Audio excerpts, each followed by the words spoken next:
আমি বাবা মায়ের শত আদরের মেয়ে।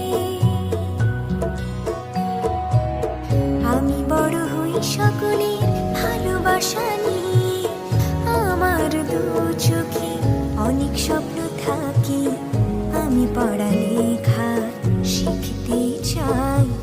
আমি বাবা মায়ের শত আদরের মেয়ে।